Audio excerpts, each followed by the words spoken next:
Hey family, thank you for tuning into Our Roots Podcast with Joseph Baba Ifa, brought to you by Botanica Candles and More, where only the strongest roots see the light. And if you haven't had the opportunity, please go ahead and tap on that like button and hit that subscribe button. Ifa and divination today. We're going to go ahead and delve into a bunch of the different methods that we have to be able to get in contact with our creator and higher self. And my partner in crime, my partner in life, has decided to join us to be able to expound upon the ones that she has an expertise in, none other than Miss Erica Ochun Poroye. Hi, how's everyone doing? I'm excited to be back and be talking about an awesome topic. I think this is going to be a good one.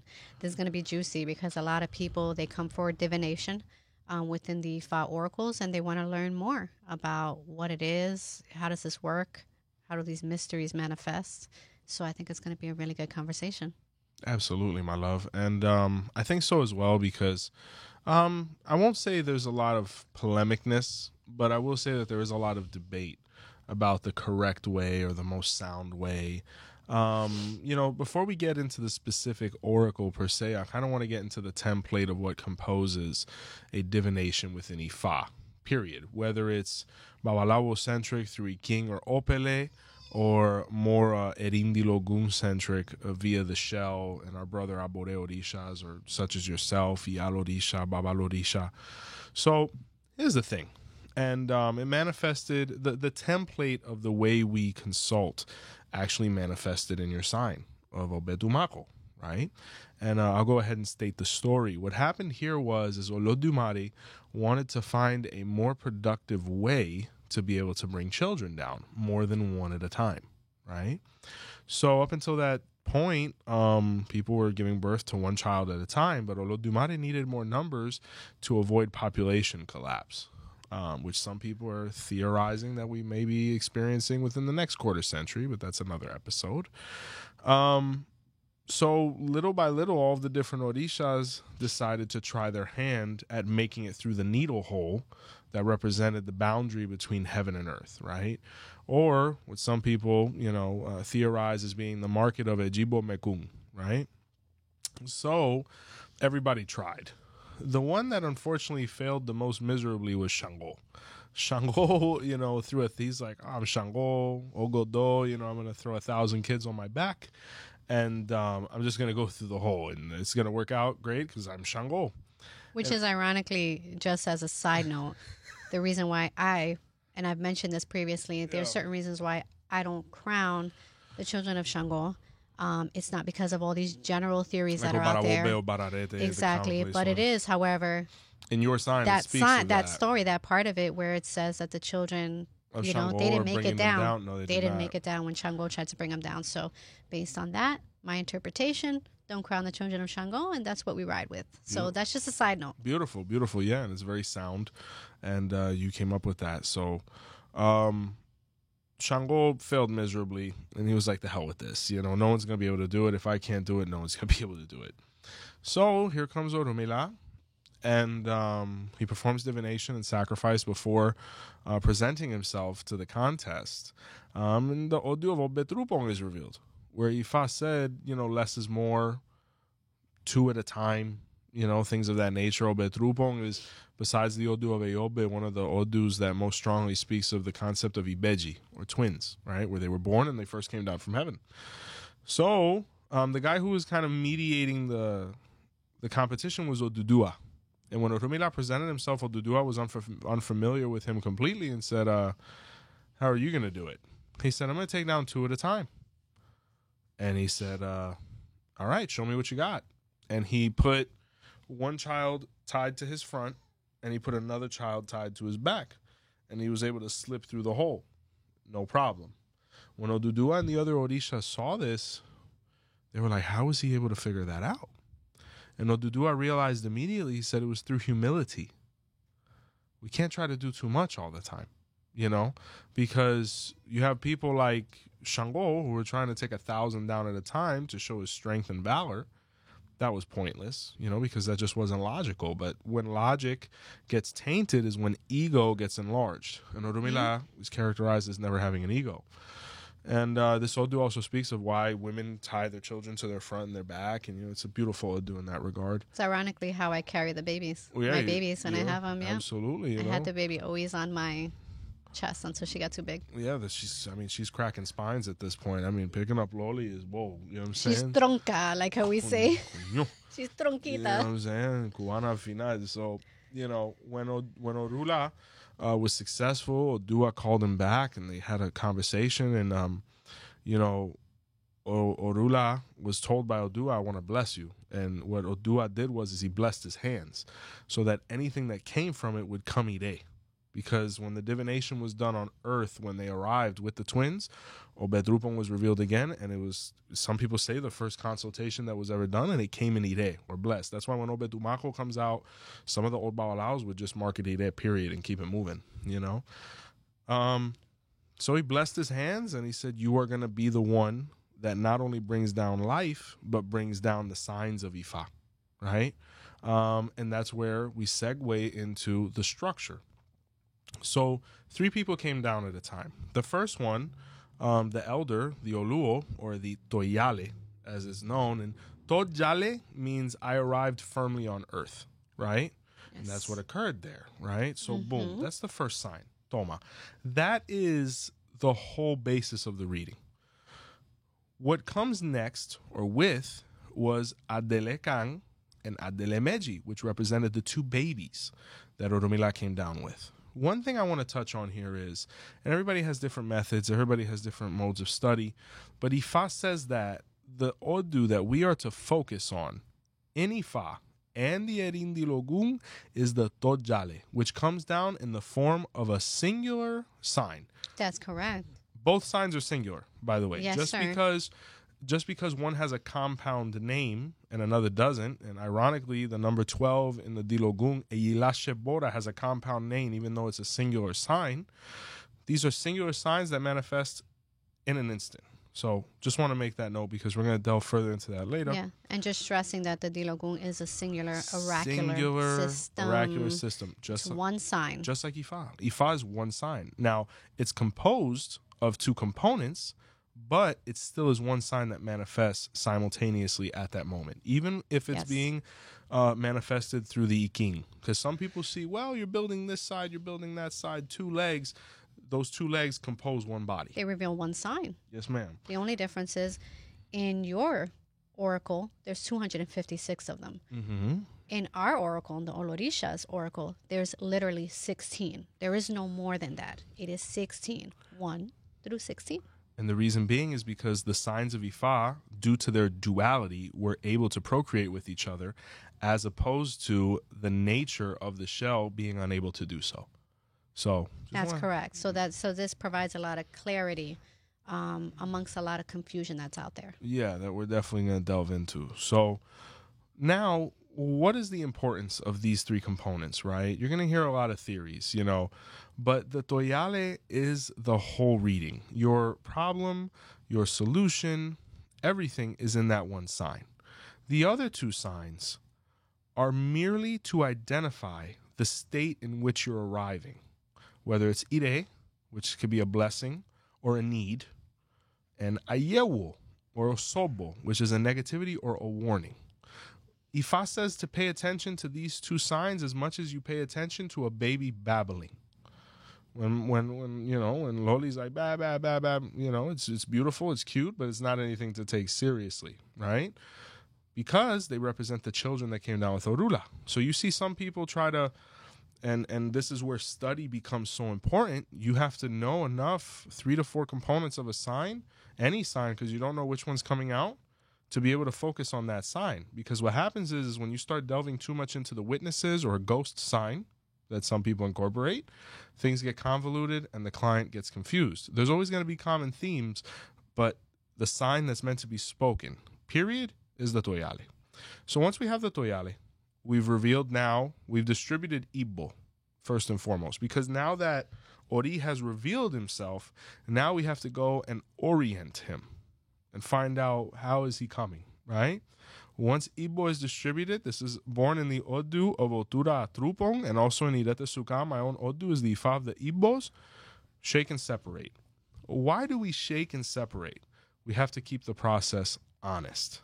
And we have to align Ori, which is Ori is what is identifying in what state the individual is coming in. It's through their Ori. Exactly. So that's the reason why they're the ones that have to manipulate.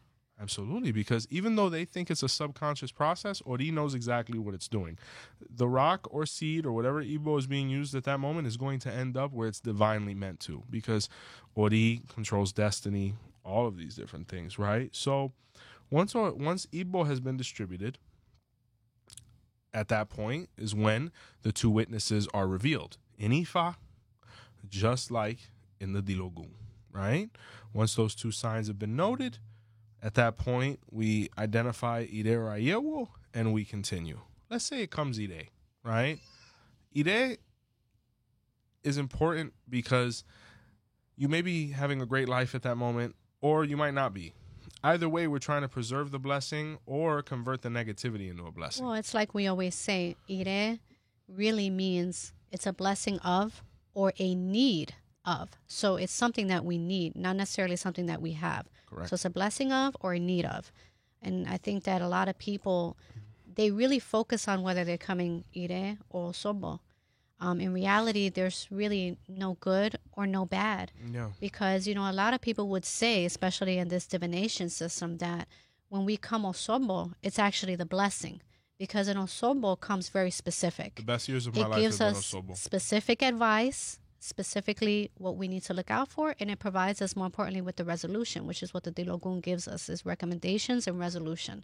So I think that's an important thing to touch on when we talk about Ire and Osobo, because I think that's also something that there's a lot of misconceptions on. So it's not for anyone to be afraid if they come Osobo. It's actually a blessing to come Osobo. It motivates me. I mean, the best years of my life have been the yearly divinations where I've come Ayewo.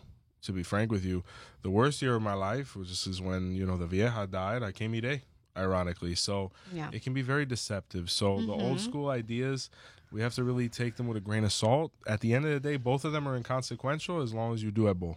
As long as you do what comes out, everything's going to be blessed And always. follow the advice that you are being given. Yeah. That's the point of you sitting there is getting that consult and actually hearing the word that we're looking for and the advice we're looking for. Yeah, definitely. So once we've identified now Ire Rayewo, at this point, in the case of Ire, we have to identify which Ire, right? Ariku, longevity, Oma, intelligence and logic, Owo, which is commerce, money. It is very important to identify a specific Ire. A lot of the things that you see commonplace, especially within the Erindilogun oracle now, especially within the Lukumi practice, is you'll see something like Ire Elese Osha, right? 2 points I just want to make with that. First and foremost, a blessing, or Ire Elese, at the foot of Osha, or deity, that's great. But we need to identify which one. And we also need to identify which deity. Because both of these oracles are so profound, any Orisha can speak through them. Exactly. And the way I see it is, this is the most important part of the consult, aside from your throw and the sign that has been, the revelation of the sign that's been, revealed, essentially, right? Because through this information, when you're an interpreter and when you're a diviner within this oracle system, once we know what Osobo you're coming, or what Ire, what type, and then once we know which Orisha comes defending, we can better pinpoint what is happening with the client. Of course. Because we can associate that with the patakis and the proverbs, and you have a full consult with that information where we're able to zone in on something that is so broad as a sign and an Odu, right? Yes. For us to be able to zone in is through the prophecy and through what kind of prophecy they're coming with and who's the actual Orisha that's defending them. So that's really the importance too, because it helps the diviner really zone in on what's going on. For example, if Shango comes defending the person, now it's up to us to kind of look at that and say, okay, what did Shango do within this sign? How did he act? What did he conquer? Where were his difficulties? Where did he fail? Where did he win? Right? And so that's what we're trying to establish, really, when we're doing all these steps for the client. Absolutely. And I would say the sign is the blood type, the prophecy is the blood work. You know, it's really just two components that we're really trying to cross-reference to be able to find this specific manifestation or situation that may be presenting itself. That's why it's so important in both oracles to identify which Ide, because humble opinion, an Ide at the foot of an Orisha is not an Ide. The Ides were actually established. There's 401 on one side, like the Irumole concept, and 201 negativities, right? So we have to fall within that dogma to be able to properly express what the Orisha is trying to. We have to extend upon that idea of, it's not just a blessing at the foot of, Orisha. Okay, well, what type of blessing is it? Because that's what we know, what we have to zone in on. Yes. Because, for example, if it's a blessing of health, what the oracle is really probably identifying that this person has a need for health.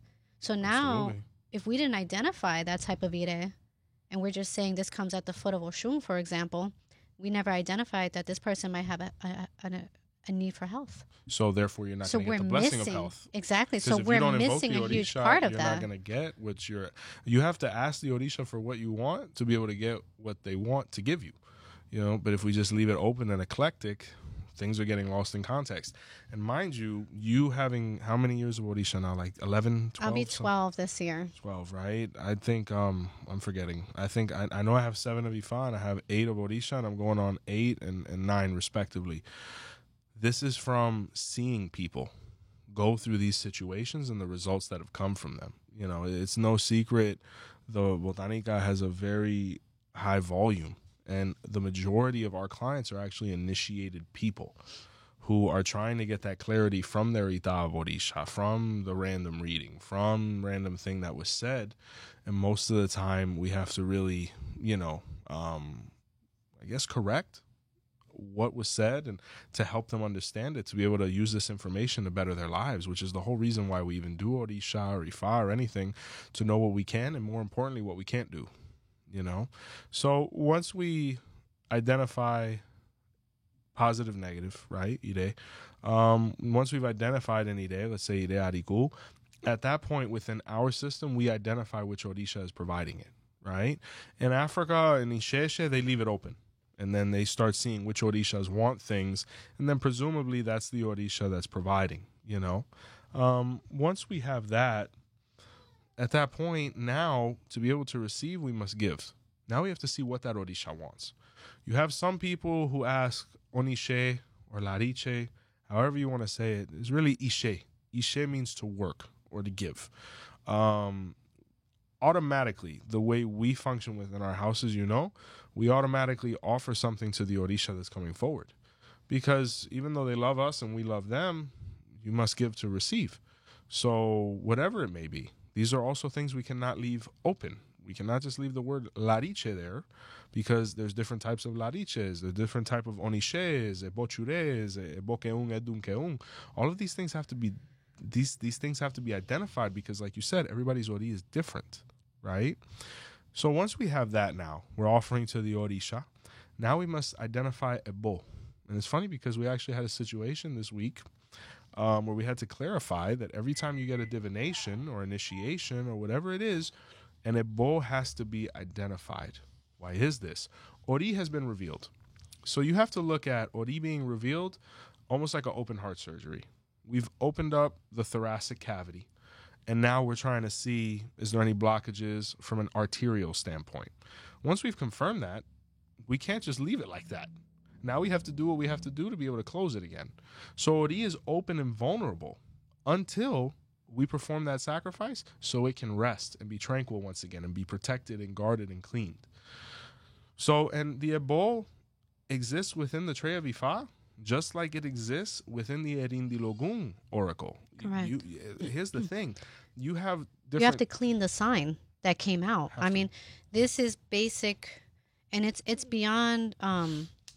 This is something that is beyond dispute. It's beyond opinions. This is literally a fact of how this divination system works. You open a sign, Ori has revealed, now you have to cleanse it. Thus, the Ebo being a necessity. within within that process We of actually getting that divination done. we have this happen all the time. Baba, there's like 4 things on here. Which one do I do? Do the ebo first. Get that out of the way. That's the surgery. That's the major procedure. That's everything, because you want to clean that sign or the state in which Ori has come, right? And mind you, you have different types of Ori. I mean, not Ori, Ebo. You have, and to put it in Isheshe terms, you have Ebo Akoru, which is like an Ebo of mixed ingredients that comes from the inspiration of the diviner at that time.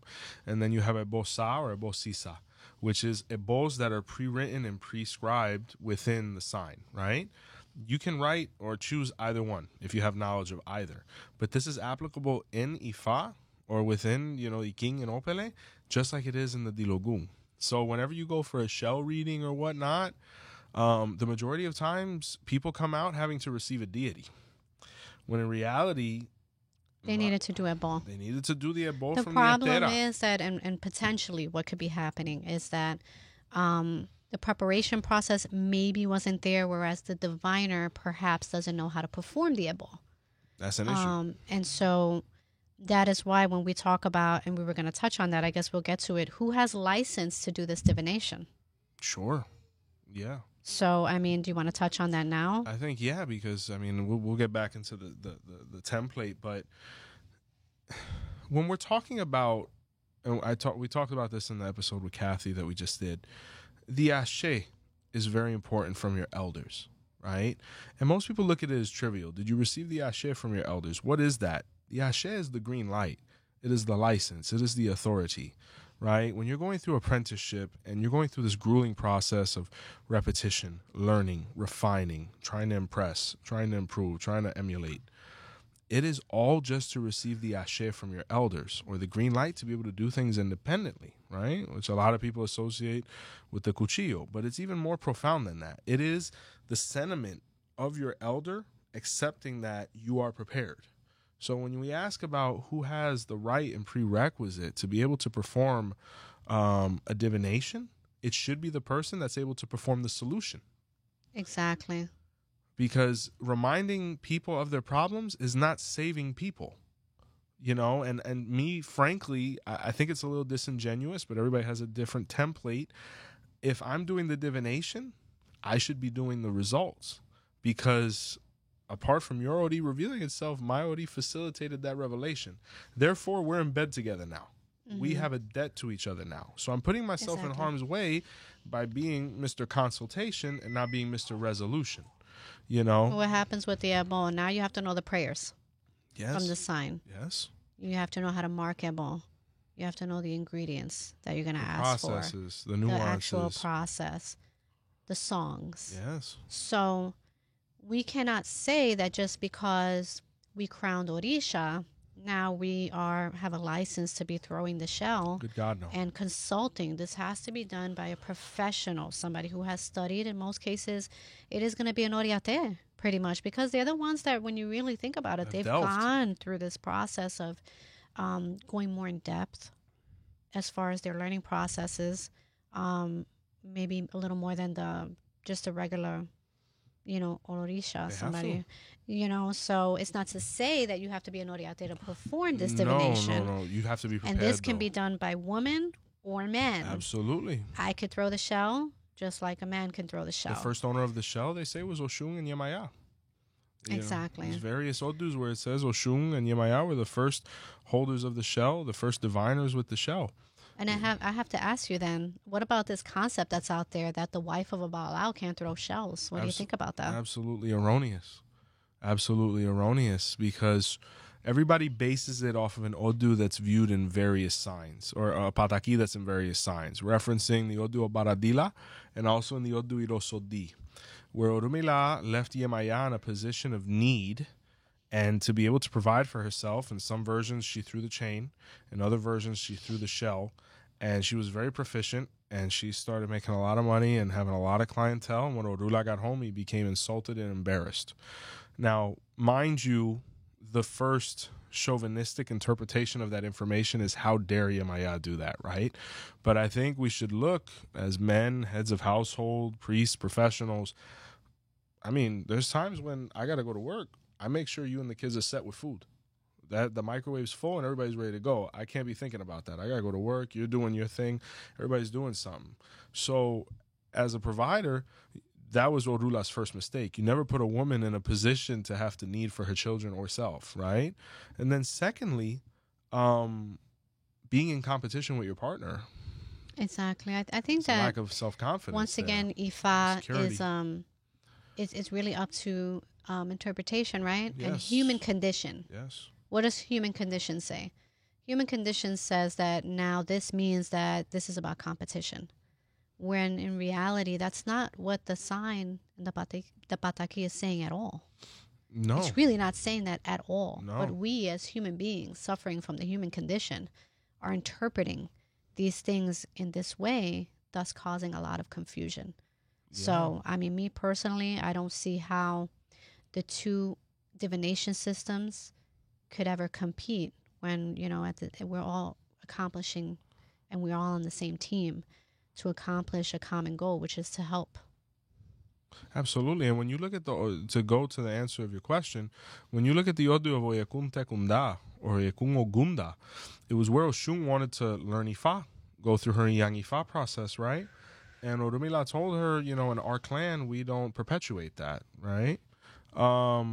So instead of that, he gifted her the 16 Dilogun shells, or the 16 shells of Kauri, for her to be able to perform her divinations. This was his wife. They lived in the same home. So if there was a conflict, he would have never given it to her. And if Ifa was completely unrelated to the shell, Orumila would have never possessed them before giving them to his wife. You know? So it goes back to now an even more in-depth conversation of Ifa or Orisha. Who is who comes from what, etc. And the first statement I'm going to make to be able to start this conversation is, and you hear this, right? That the formal name of our faith is Eshin Orisha Ibile, right? And that's how it's viewed in Isheshe practice over there. But ultimately, our spirituality is known as Ifa. Correct. Because Ifa is the voice of Olodumare. So our religion, or what we follow, has to be whatever God has said, correct? So therefore, our religion is Ifa. And everything in the universe, everything is under this umbrella of Ifa, because if Olodumare created everything and his voice is Ifa, therefore everything is born from Ifa, right? And it's for example, just to clarify with where you're going with this, and just to really explain it very simply for people to understand, our followers, right? If you are an initiate of Oshun, or a devotee of Oshun, or if you're a santero, a santera, whatever you want to call it, a devotee of any Orisha, you are also a devotee of Ifa. There is no way to get around that, because it is Ifa. Absolutely. And to reiterate that, because for the Orishas to be able to come down from heaven, Orumila had to facilitate them coming down. There's a concept within Ifa that's performed by us, the Babalawos, known as the Isaraye or Isalaye, depending on how you say it. And it literally means to bring down from heaven to earth, right? Who facilitated that was Orumila. He created the space so that Orisha could come down from heaven. Because in Eyobe, all the Orishas, when they came down from heaven, were searching for what? Money, or the cowrie shells, right? But when they looked for them, they couldn't find them. And who they met was Eshu. And Eshu executed them because they chose not to perform sacrifice before looking for the independence of money or divination. When Orumila comes down following his sacred divination at the beginning of time, and he gives the rooster to Eshu, they have an epic conversation where Eshu said, to be able to get to me, they have to go through you, right? What does Eshu also represent there? Eshu represents Orisha. Eshu represents the shell that's utilized in everything within our spirituality, right? Eshu's shell. So the point I'm going to is, Orumila, at that point, when the Orisha started to reincarnate and come back down to have a second chance at life, when they went searching, who did they go to first? Orumila. Orumila When we even read about the Orishas coming down from heaven, they had to go for divination with divine babalawos before they were even let out of heaven. When you look at the stanzas of Ifa, where all Orisha is born, because the ironic part about it is when you look at the stanzas and real patakis of the Dilogun, no Orisha was born in the Dilogun. There is not one pataki that speaks of that. All of the Orishas were born in Odu of Ifa, but they were able to express themselves via the shell. Because Orumila, by way of divine consultation, Ebo, brought them down from heaven. Then apart from that, when they got there, they had to perform sacrifice again. It's like when you were pregnant. I had to do Ebo to you before the baby was born. I had to do Ebo when she got here. And, it's all of this creating this space. Well, it's two very separate things to really say where did the Orisha manifest, because there's the manifestation of the Orisha, but more importantly what we're talking about is the divination system. The Dilogun is the mouth of the Orisha. It's the voice of the Orisha. It's that direct conversation that we as devotees or as the client can have and facilitate with the Orisha through the shell. Correct. Which, so for us to even compare, there is no comparison, because it's to compare is to diminish the importance of what the Dilogun actually is. I mean, when we think about what it is we're accomplishing, we're having that direct communication with the Orisha. As gorgeous. Devotees of these Orishas, this is how we really communicate with them. So, I mean, this oracle system is so divine. It's so amazing, and it should stand for what it is, right? It's a divination system within itself. It is not the same system as Ifa and your oracular system that you will have as a Babalao. Correct. Right? Those signs and those odus are completely different. Yeah. The Dilogun stands alone with their own signs. Yes, ma'am. All 16 of them. Their own patakis and their own proverbs. Yes. So I think we could touch on that, right? Yeah. And before we get into the famous Odu that is Irete Gudang, when the Orishas came down to visit Orumila again, they wanted to interact with Eshu directly now. But Eshu said, no, you have to go through Orumila, receive your hand of Ifa, before you can interact with me. And what did Eshu represent? The Dilogun of Orisha, right? So even from Eyobe, it's saying this was the proper process that they had to go through, or all of us had to go through, to be able to have a stable, fulfilling life, right?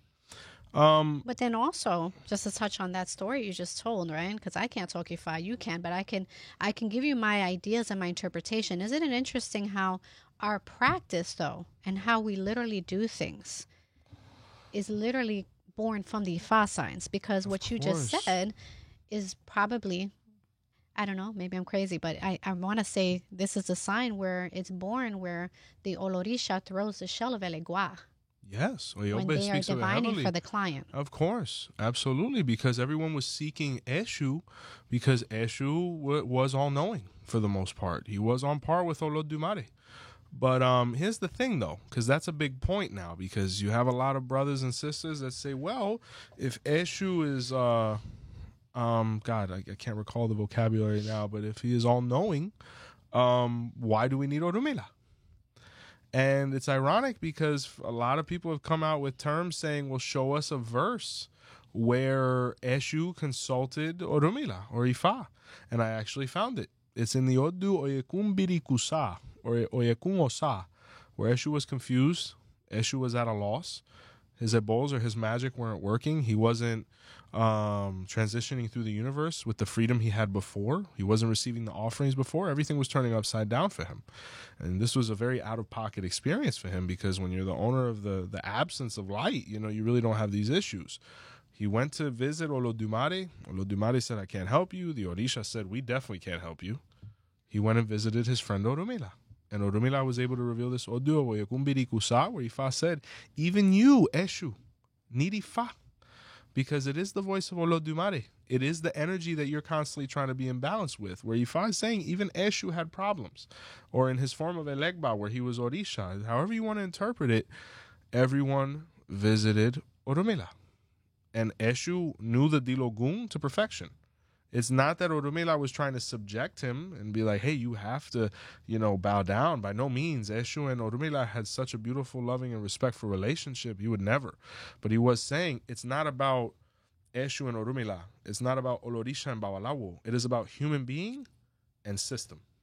Well, we also have to rationalize the fact that these two oracle systems have very different purposes. Yes. So they cannot compete literally because Yes.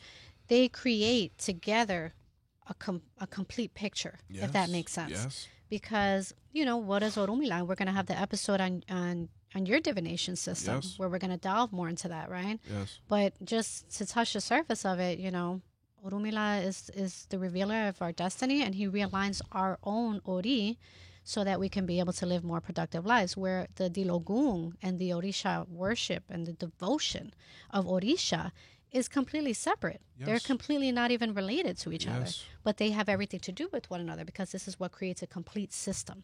Yes. I always heard the elders, this old Bawalaos, old Oriates who trained with them, first and foremost, Orumila's name is Orumi Elah, which means Orun in the sky, me, mine, Elah, destiny, or Elah, the ancient manifestation of Orumila, which is also the Aramaic word for God, ironically. I saw that on IG. Orumila is the revealer of destiny. They always told me that Orisha was profound advice. You understand? When the Dilogun would manifest, it was a destiny reading as well within the context of Ifa. And then the beautiful point is when you start finding the counterpoints between your Odu of Orisha and your Odu of Ifa. And it's incredible how they line up. I mean, in my specific case, they couldn't be any more similar. And we're talking about two completely different systems, right? So that's the first thing. But when we delve into now questions of who's born from who, is Orisha part of Ifa, etc. There's a couple Odus we can delve into here. And the first one is going to be the very polemic and famous Irete Ogunda or Irete Gutang, your past father's Odu, Ibae. In this Odu, it speaks of when there was a gentleman named Owoero Menindi Logun. And when you translate that, it says the money brought peace to the 16, right? Or the shells were 16 shells that brought peace. And what happened is he had 16 sons. But before he was able to help them transition from adolescence into adulthood, he transitioned. He died, right? So when this occurred, the shells, or the 16 Odus of the Dilogun, had always heard their father speak of his good friend Orumila. And they said, well, let's go visit the Babalawo to be able to get a direction in life now, because now we're 16 orphans with nowhere to go. No one to teach us. We have ambition, we have talent, but we have no system. When divination was performed for the Odu Merindi Logun, the Odu of Irete Ogunda was revealed in Ifa for them, where Ifa told them that they needed mentorship and guidance, that without it, they were never going to be able to have coherent conversation or be understood or accepted.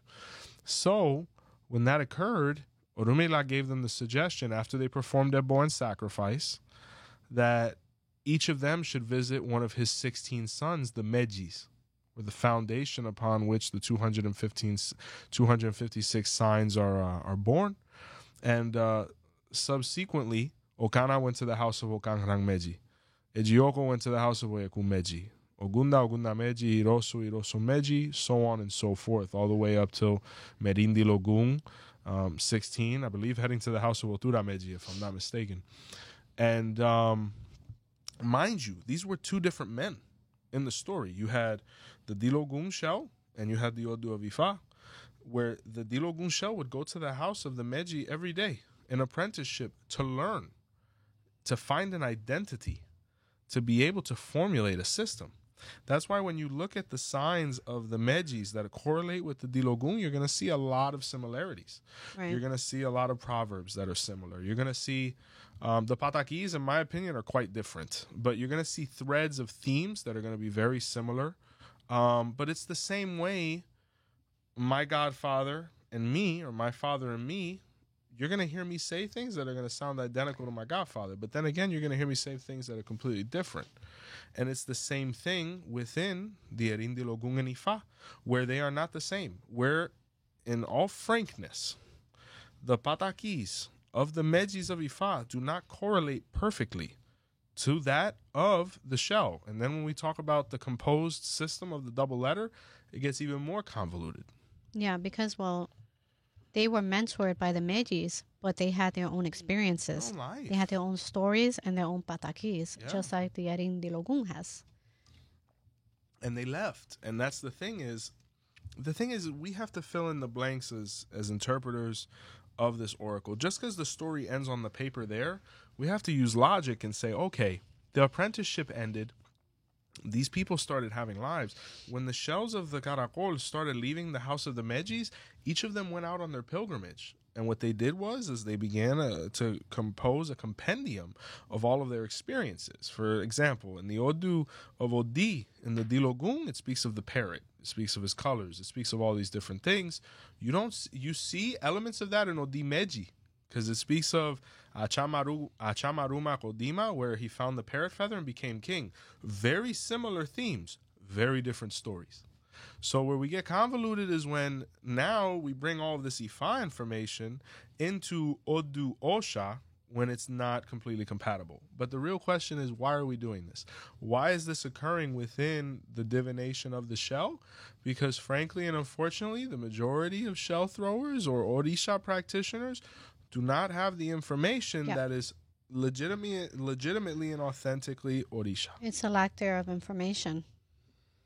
It's a lack there of information, and this is not something that, with all due respect, you can't just buy a book on Amazon or anywhere else or online and think that this is the Dilogun. It's not. I mean, the stories that we have and the information we have from our elders, this is why you have to have elders, and elders with information, elders with contact and connection. That aren't going to just to give the this motherland, to everybody. where this all comes from. Yeah. So that is very difficult to find and to have, And I'll be frank with you, even though we have a lot of good information in the Lukumi Dilogun Oracle of strictly Afro-Cuban info, there's a lot of stuff that we can gain from our Isheshe brothers, because there's information over there that they still have intact within their Dilogun Oracle that is priceless. And when you bring that over and you incorporate it, because at the end of the day, Osha is Osha, you can really save somebody's life. The dangerous aspect of the ego that would interrupt anybody from getting legitimate information and proper process for this divination could destroy lives. Because what happens now is, unfortunately, the Dilogun Oracle did not make it with the intensity that the Ifa Oracle did. That's why we have Ifa treatises that are thousands of pages long, and we have Dilogun articles that are very short and singular. We have to search, we have to investigate, and we have to incorporate, because at the end of the day, the only people we're hurting is ourselves, and we can't do that. So that really needs to occur there. And ironically, within Africa, there is no frustration necessarily between Olorisha, or there is no debate, there is no war. Everyone keeps things in context where it should be, where it's not, maybe it's not money motivated, it's not like It's a very competitive different system. nature. It's more like, this is literally what it is, this is our belief system. Yeah, and These are all the components of it. It's a beautiful system that's made up of so many different components, none of which compete with each other. No, because what happened was the way the system arrived in Cuba, the Babalawo was placed on a pedestal, right? It's being seen as the maximum. Mind you, it's not that this position does not have prestige in Africa, but all the positions have extreme prestige in Africa. You're a priestess in Elegun of Oshun. You're it. You're a Awo Rumila. You're it. You're a priestess of the Iamio Shoronga. Whoa. Like, you're Ogboni. There's other positions that are like eye level. They're all really eye level, because to be able to function, they all need each other, where they're not dividing each other. I remember yesterday in the car, we were talking about another concept where the Babalawo in the room of Orisha, right? Is this going to be present in Africa or not? It's not that necessarily people go into an Orisha ceremony over there saying the Babalawos have to do this, that, or the third. But what ends up happening is, being that it's very Orisha-centric over there, you got to think in a village, there's a couple of people who were initiated in Oshun that are also initiates of Orumila. So the Babalawos are going to be up in there too. There isn't that... Why wouldn't they be? I mean, they have the energy. They have the medicine. Why can't they be there? They have everything received. They should be there. If you have the energy and you've gone through the processes and you have the medicine, why can't we work as a community? Why is there a division? You know, the divisive ideas that get put out there are, one would have to wonder what's the motivation. And people will come to their own conclusions, you know what I'm saying? Because it's very clear to us. But it's very important to put out this information in an unbiased way so that people can have time to digest it. And some people are going to hear this and really not digest it, which is fine. But the information is there. At that point, a self-analysis needs to occur. Because when I came to the conclusion and understanding of what was going on and seeing what the truth was, I said, I cannot perpetuate a lie. I cannot go against the integrity of what our ancestors brought or what the Orishas have gone through to be able to elevate, you know? But I think that leads us to our next point is, are Ifa and Orisha one? And the simple answer is yes. Was the Erindi Logun born within Ifa? Absolutely. It manifested within Ifa, Yes, manifested within the signs of Ifa. Yes, ma'am. And, you know, another point that I'm going to make very quickly there is which oracle came first? The Odu, or the Oracle of Iking, came before the shell, and we're going to attack or, you know, address each of these systematically. When we look at the Odu of Oyekum Meji, which is the oldest sign in the history of history, it speaks of when the seeds, the trees of Ifa were planted in heaven and their roots extended to earth to be able to perpetuate the seeds of Iking that were utilized when Ela went through his process and was able to reveal the 16 Meji. When we look at the Odu of Odimeji, which is born once again in Ifa, it's an Odu of Ifa, it speaks of where the oceans were born and where everything that was in the ocean was given to humanity. And one of those things were the cowrie shell, right? So when we look at things such as that, whether you viewed the cowrie shell as something economic or you viewed it as a divination method, it was born within an Odu of Ifa, because the ironic truth is there is no singular Odu of Osha that speaks of the birth of itself. Why is this? Because when I was born, I can't talk about my own birth. Whoever was there before has to give me an opinion of what occurred there. So being that the birth is spoken of within Ifa, that means Ifa was present when the Erindi Logun was born. Whoa. It's very simple. Very simple, and there's nothing wrong with that, because you also have to think, if the shells did not know how to speak and then they learned how to speak from the Mejis of Ifa, that means the Mejis knew how to speak before them, ergo they must have been older. These are simple developmental milestones that occur within any progression of children, you know, but for some reason it's being convoluted to the point with all these pseudo debates and pieces of information that we've never acknowledged as practitioners of this spirituality, you know? So it speaks of that, right? Another Odu that you can reference as well is the Odu of Baba Oshemeji, which is a huge point as well within divination, right? No, when Oshemeji is revealed within the Ita of Orisha, that person cannot function with that Orisha at all, you know? The thing is, though, is technically, when we talk about the double letter within the Dilogun divination, it is a ghost letter, the second one. Exactly. Let's go back into that to the beginning, because this is very important. This is the part that really gets me going. Sure. Is when I see, you know, the emphasis on the second sign that's being thrown. This, once again, let's talk about literally what this is. Singular, oracular system. Both. One sign. That's it. It's either 1 through 16. There is no such thing as a Meji. Absolutely not. There's literally no Meji in the Erindi Logun. There is literally none. So for us to say that you came in with the famous Oche Meji, right? In the Erindi Logun, that is literally impossible. You have to be born a Meji. It's literally, because there is no Mejis. No, you'd have to have 2 sets of 16 shells. That oracle system does not have Mejis. Absolutely not. So we cannot misinform or misguide people, because we have people making life decisions based on these itas. Terrifying. I'm Odi Meji. I'm Oche Meji. That's completely incoherent, with all due respect. It is. The first sign that gets thrown. That's it. And if you're Olorisha, what was born from your hand, that's your sign. That's what the Orisha spoke to you about. That's it. So really what I think maybe what happened here is that they're trying to expand upon the conversation. So the diviner, the oriate, the oba, whatever you want to say, they're throwing multiple signs, not because they have to, because No. it is a singular oracular It's so system. It's full. one sign, Oche. Has a ton of information, Yeah. a ton of 100 patakis, proverbs, a at least ton of 15 proverbs. patakis, yeah. It's Oche. You're not Oche Meiji. You're not Oche Odi. You're not any of that. You are Oche. That's what came out of your hand. Period.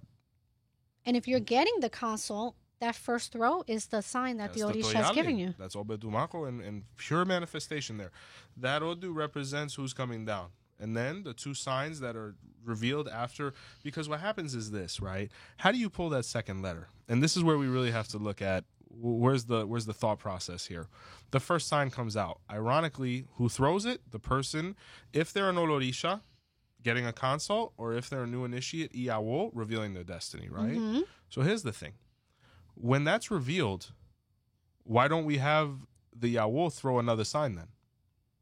The Oriate won't let that happen because that's deadly.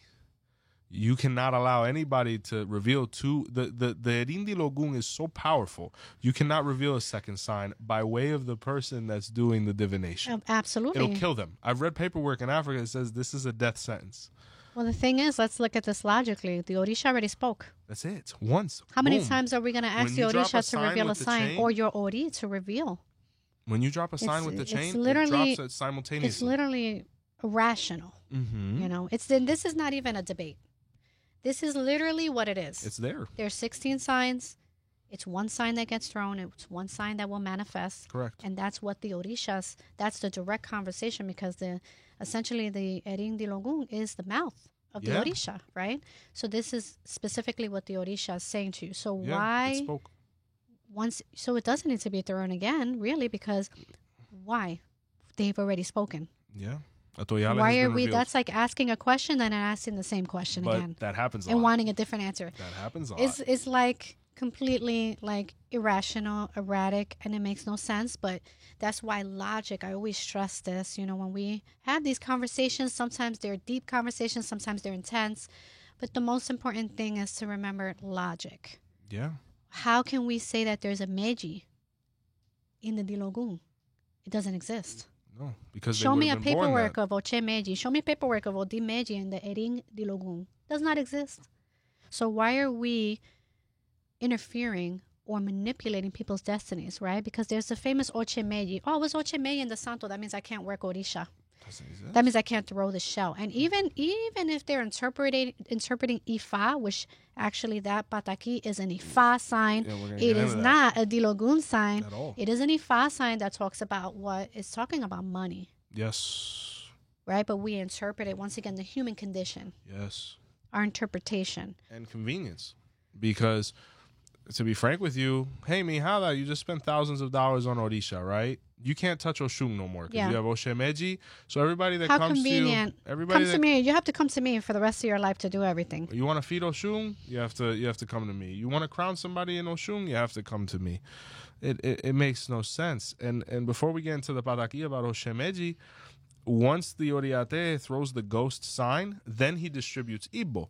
So that second sign is literally the same thing as if the Oriate actually just let the shell fall out of his hand. It's air. I think that also when we talk about where did this even come from? Like, why are we doing this? I think it's an emulation Yes. of Ifa. Yes. Because they're trying to throw a double sign. Like they're trying to say Oche, I don't know, they're trying to say Obara Meiji, for example, right? Correct. 6 fell twice. Correct.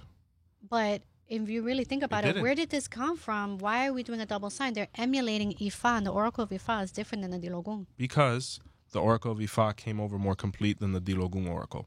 So here's the issue now, because two things need to incorporate. Either we need to study vigorously now with this new information that we have access to by the grace of God in the information age and our new relationships with our African brothers, or we need to remove ego, because some people are going to feel scarred now because they're like, this is how I was taught, this is how it was done. Most of them know that it's unnecessary, but they don't want to be the ones, they don't want to be the scourge of the community. I think that what happens, and we actually hear it, because sometimes we get the little comments and stuff, but I think that people, they want to lean on something, and they want to, this belief system is big on elders and the respect we have for our elders and the respect for what has been taught for us. Of course. We're not here to diminish that. Good God, no. What They your did what they elder needed to has do to taught survive. you, I mean, but the thing is, when you know better, do better. Yes. That does not take away from the need to study and educate yourself in order to practice this and continue to grow this the way that it's supposed to be. Because we don't know if maybe who our elders, we don't know what information they had access to. And a lot of times we hear a lot, no, well, there's a such thing as like our culture, or what's the word that we get a lot that people say? It's not culture. It's like when people, like a heritage, Tradition. like tradition. Yes. And people say, oh, well, we have our traditions. That's how we do it in our ile. Okay. And it's like, yes, we can respect that and you can respect that. And we're not trying to oppose it, but we're just trying to provide the information, which is literal. And it's not, the information we're saying now is not a debatable thing. It's not a us against them or them against us. By no means. This is like literally what it is. Like the Dilogun cannot throw a meji. It cannot. It's not. It is not. possible. It's actually not possible. And the crazy thing is you mentioned traditions, right? Because I got a comment like that recently. And traditions are to be respected. And this is in the Odu Owani Alakentu or Owani Elejibo, where everyone was saying that. Orumila experienced this 5,000 years ago. We're not going through anything new. No, my tradition, we do it like this, we do it like that. But people were getting ulterior results. And he said, we need to do divination to come to a conclusion about this whole tradition thing. And when he did, Owonring Elejibo was revealed, where Ifa said, traditions are to be respected. Your Orisun is to be respected. But all traditions are based on the sacred scripture of Ifa. This is Owani Alakentu. So your tradition is to be respected as long as it follows the tradition of Ifa.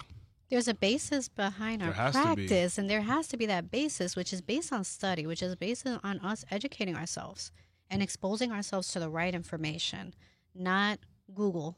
No, Not, God, no. Remember when Mike was know, like, you're not going to learn These online books Ifa and from us. these random people that come out online, like you don't even know if they're initiated because you never see Most them of with them a real aren't. elder or with a godchild. So Correct. we don't even know what these people have going on. But they're Correct. writing books and people are buying the books, and that's not how we get this. This is like very still tribal. Our Yeah, belief this is system is a Africa. tribal. Yeah. Like you need elders, and you better trust those elders because these are the ones that are going to guide you, and they could either make you or break you. Yeah. You know what I mean? It's like having a bad coach in boxing. Like either you're going to get knocked out or you're going to win. Yeah. You know what I mean? Like it's all depending on your elders. So, but that's the part that gets me the most. Like when people talk the double signs, like it just gets to me. And that's why I don't throw the shell. However, I've educated myself Yes, on ma'am. it. Because sometimes you'll sit there and the Oriate is talking muerto or they're talking Ifa. And they won't don't even- talk Ifa and don't talk to muerto. Talk to Chacho. Dilogun.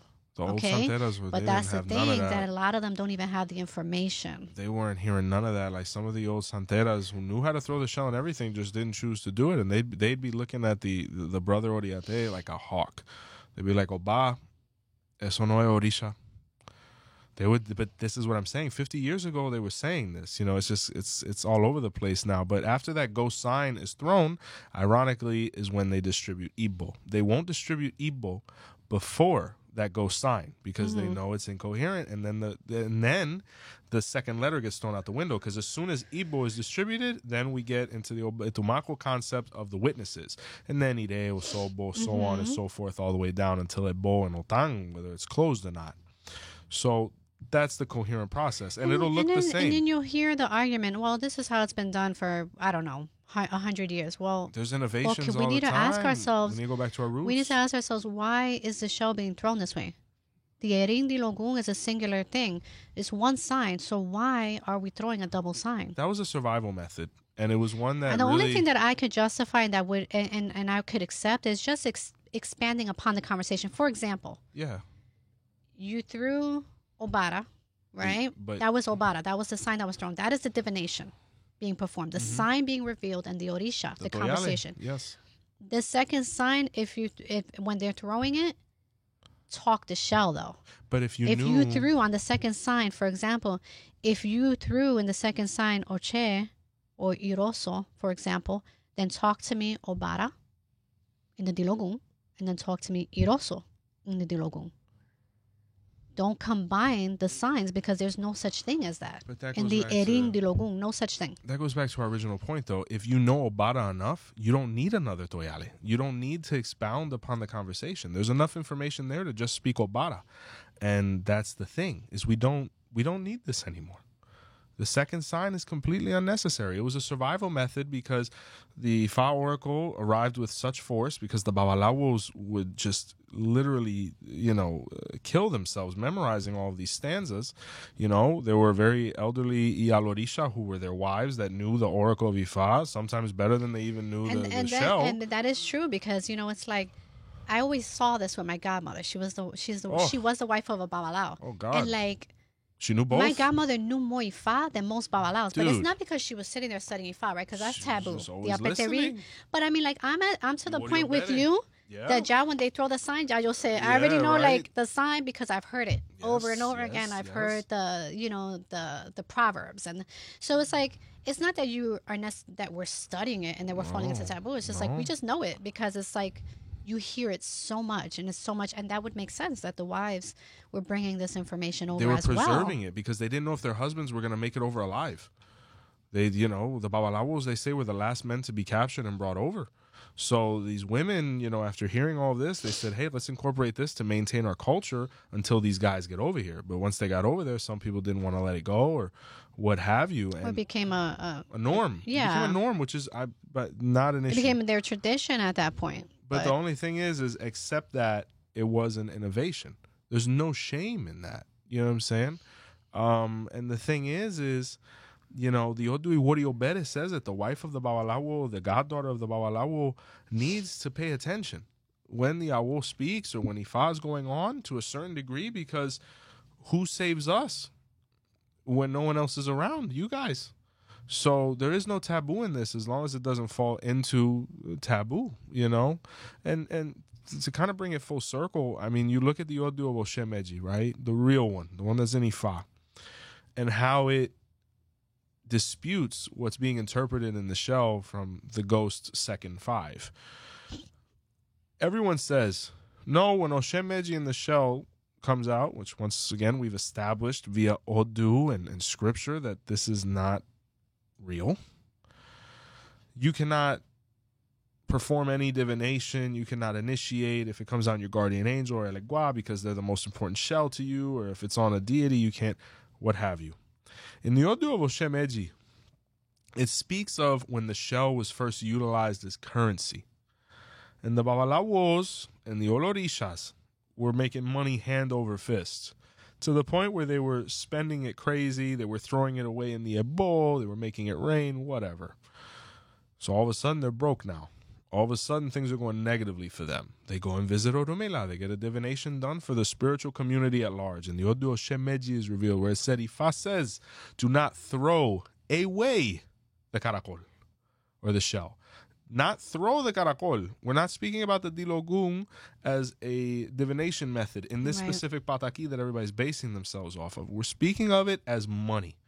It's saying don't throw your money away, because they say that, no, Shemeji, if you throw the shell, you're losing money. Then if that was the case, the brother Oriate would be broke.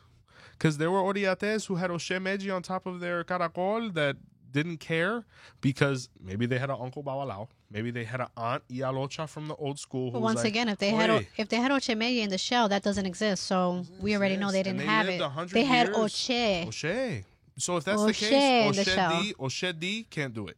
Oshe Bara can't do it. Anybody that has Oshe anything can't do it then, because that second letter isn't real.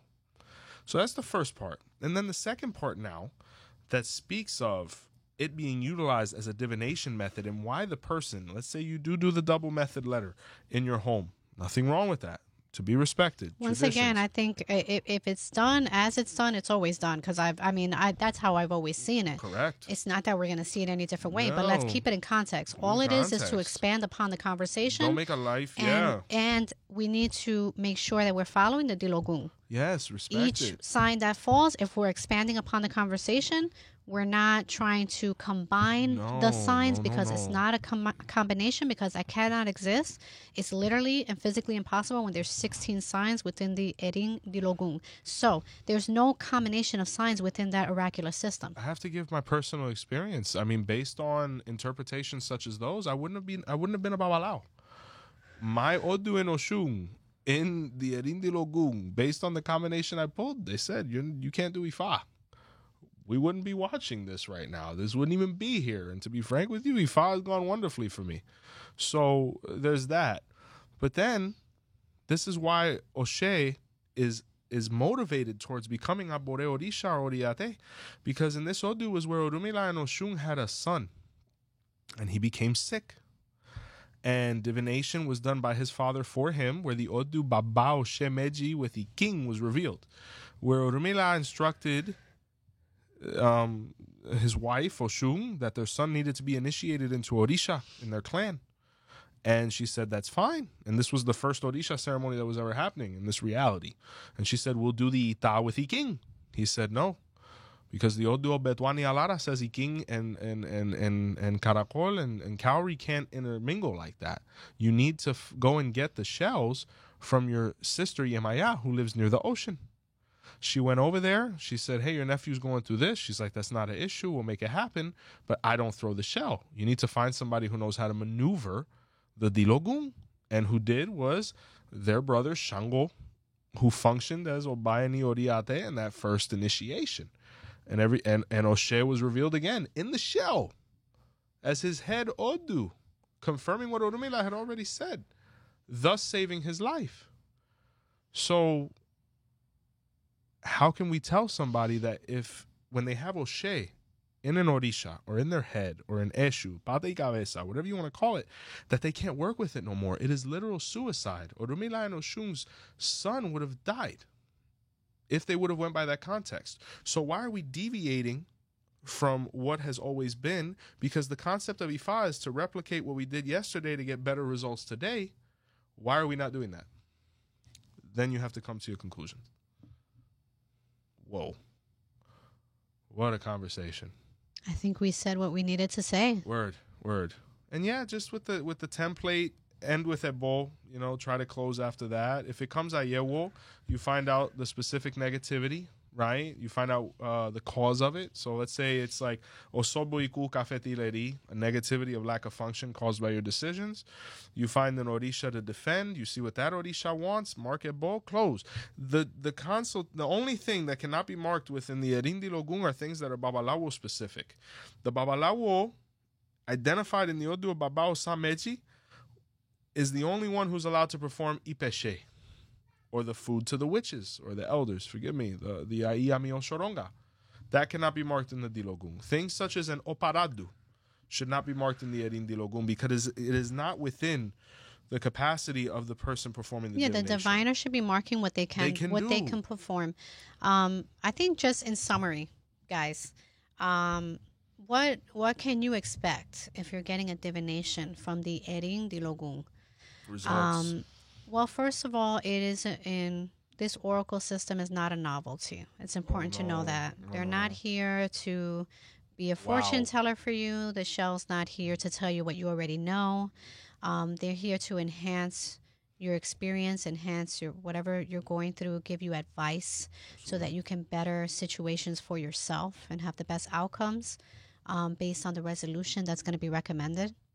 Make sure that when you do this and where you have this divination done, that who you're going to see is someone that maybe comes with recommendations, because we've already talked about the importance of the knowledge, that you're putting yourself in the hands of somebody else who's going to reveal a sign. And so we want to make sure that person is knowledgeable, comes recommended, is somebody who's studious.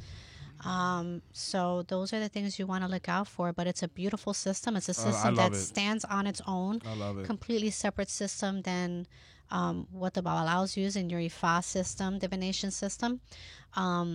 It's a beautiful divination system because this is where the Orishas will speak to you directly. Yeah, they get it in, So, yeah, that's what you guys can expect.